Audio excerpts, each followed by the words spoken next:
नमस्कार। Newsletter with Rakesh Ranjan में आपका स्वागत। वही हुआ जो होना था। नीतीश कुमार ने विश्वास मत हासिल कर लिया।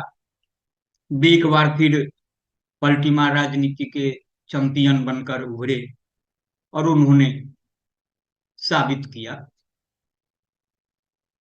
इससे पहले जो कुछ हो रहा था, जो कुछ मीडिया में बातें आ रही थी, तमाम बातें हवा हवाई हो गई। कहा जा रहा था कि 12 फरवरी को क्या होगा, नीतीश कुमार की सरकार बचेगी कि जमीन सूंघ लेगी, मतलब गिर जाएगी। जहां जाइए, जिनसे मिलिए या फोन पर बात कीजिए, हर जगह यही सवाल था। साथ में बेसिर पैर के कई पूरक सवाल भी, कितने को और किस किस को जवाब दीजिएगा वाली स्थिति थी। वैसे अनिश्चितता भरे राजनीतिक हालात के मद्देनजर लोगों की जिज्ञासा स्वाभाविक थी। पर सोशल मीडिया में परोसी जा रही उटपटांग खबरों की श्रृंखला ने कुछ अधिक उत्सुकता पैदा कर दी थी, भ्रमित भी कर दिया था। हैरानी इस बात पर भी कि सामान्य लोग तो इसे समझ नहीं पा रहे थे, राजनीतिक दलों के रणनीतिकारों के दिमाग भी फिर गए थे। परिस्थितियों पर आधारित सच पर उन्हें भरोसा नहीं रह गया था। तभी तो अघोषित रूप से अपने विधायकों को बारे में घेरे रखा गया था। बिहार से बहुचर्चित बहुप्रसारित पत्रिका है समकालीन तापमान।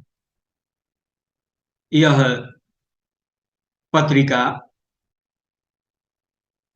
अविनाश चंद्र मिश्रा के संपादन में प्रकाशित होती है। अविनाश चंद्र मिश्रा के संपादन में तापमान लाइव डॉट कॉम वेबसाइट भी संचालित है, जिसकी खासी विश्वसनीयता है।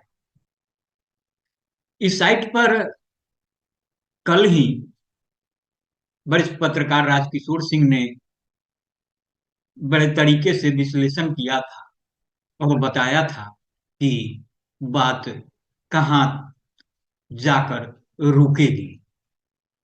तो मैंने इसे वहीं से साभार लिया है। तो राजकिशोर सिंह ने लिखा था कि सत्तासीन दलों जदयू और भाजपा की व्यवस्था समझ में आती थी।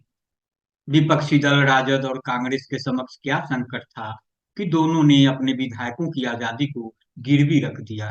क्या दल के प्रति उनकी निष्ठा पर भरोसा नहीं रह गया था? दोनों तरफ इतना विश्वास।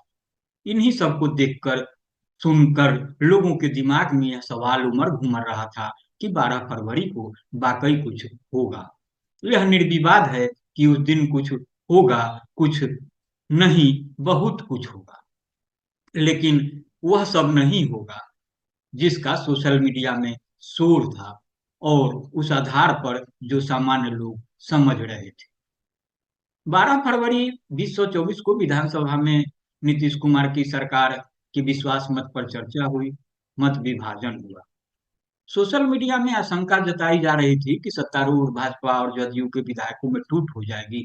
जीतन राम मांझी की पार्टी हम राजग यानी एनडीए से अलग हो जाएगी। नीतीश कुमार विश्वास मत हासिल नहीं कर पाएंगे, सरकार का पतन हो जाएगा।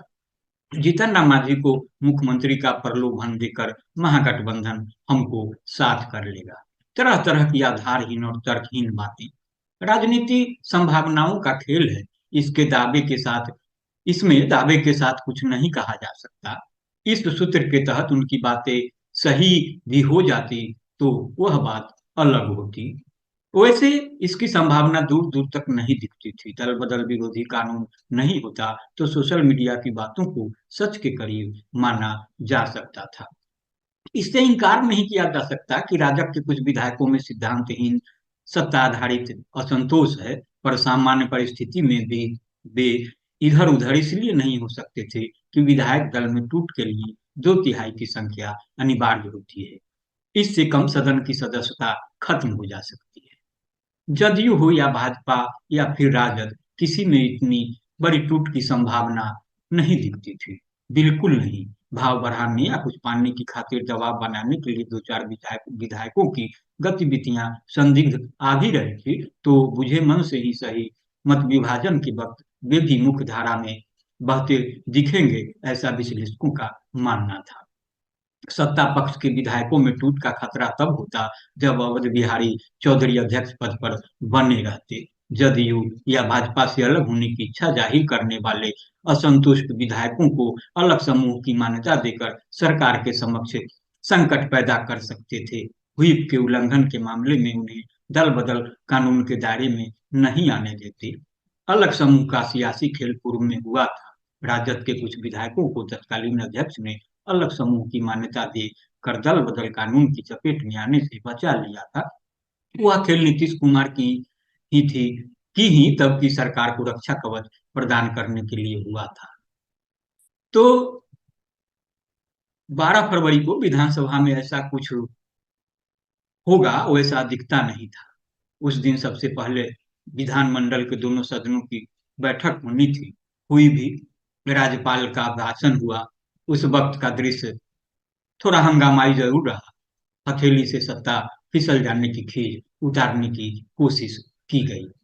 अध्यक्ष के तौर पर अवध बिहारी चौधरी आसन पर विराजे। उसके बाद थोड़ा दृश्य बदला। विधानसभा की बैठक शुरू हुई तो प्रारंभिक औपचारिकताएं पूरी होने के बाद सबसे पहले अध्यक्ष के खिलाफ अविश्वास प्रस्ताव पेश होना था। विधानसभा सचिवालय को इस आशय की सूचना 15 दिनों पूर्व 28 जनवरी 2024 को दी जा चुकी थी। अवध बिहारी चौधरी स्वतः पद त्याग देते तब मामला नए अध्यक्ष के चुनाव पर आ जाता।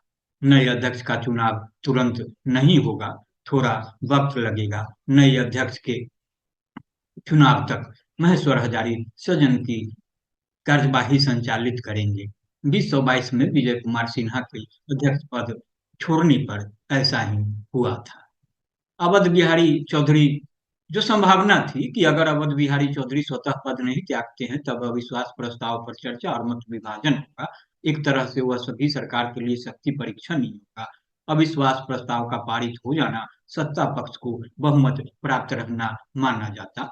वैसी स्थिति में उसी दिन पेश होने वाले सरकार के विश्वास मत प्रस्ताव का उतना महत्व नहीं रह जाता, औपचारिकताओं में सिमट जाता। अध्यक्ष के खिलाफ अविश्वास प्रस्ताव के खारिज होने का अर्थ सरकार को बहुमत नहीं रहना माना जाता। हालांकि ऐसी स्थिति नहीं आएगी, यह भी बातें मानी जा रही थी। अब आंकड़ों पर गौर करें तो नीतीश कुमार को 128 विधायकों का समर्थन हासिल है। 78 भाजपा, 45 जदयू, 4 हम एवं एक निर्दलीय का। निर्दलीय सुमित कुमार सिंह जो मंत्री बनाए जा चुके हैं। महागठबंधन के 114 विधायक हैं। राजग से 14 कम, राजद के 79, कांग्रेस के 19 और वामपंथी दलों के 16। एक विधायक आईएएम के हैं। मत विभाजन में वह महागठबंधन के साथ नहीं होंगे पर हाथ सरकार के विरोध में उठाए।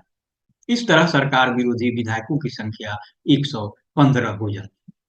हम चार के हम के 4 विधायक इधर आ जाते तब यह संख्या 119 हो जाती, बहुमत से 3 दूर। वैसे हम के छिटकने की संभावना नहीं नजर आ रही थी और आई भी। तो जहां तक लालू प्रसाद की रणनीति का सवाल है, लालू प्रसाद और तेजस्वी प्रसाद यादव अभी सरकार गिराने बनाने में मगज नहीं खपा रहे थे। उनकी पहली कोशिश थी अवध बिहारी चौधरी को अध्यक्ष पर पद पर बनाए रखने की। इसके लिए उन्हें राजग के 7 विधायकों की सदन से अनुपस्थिति के रूप में 7 की जरूरत थी। ये 7 अनुपस्थित हो जाते तो राजग के समर्थक विधायकों की संख्या 121 रह जाती। राजद के रणनीतिकारों का तर्क था कि अध्यक्ष के खिलाफ अविश्वास प्रस्ताव तभी पारित माना जाएगा जब कुल 243 सदस्यों में से आधे से एक अधिक यानी 122 सदस्य उसके पक्ष में होते। सदन में उपस्थित सदस्यों में बहुमत मान्य नहीं है। इसी तरह राजद इसी रणनीति पर काम कर रहा था। सफलता मिल जाती तो नीतीश कुमार की सरकार का असर क्या होता है इसे आसानी से समझा जा सकता है। हालांकि ऐसा नहीं हुआ। तो आप इसे सुनिए और गुने। नमस्कार।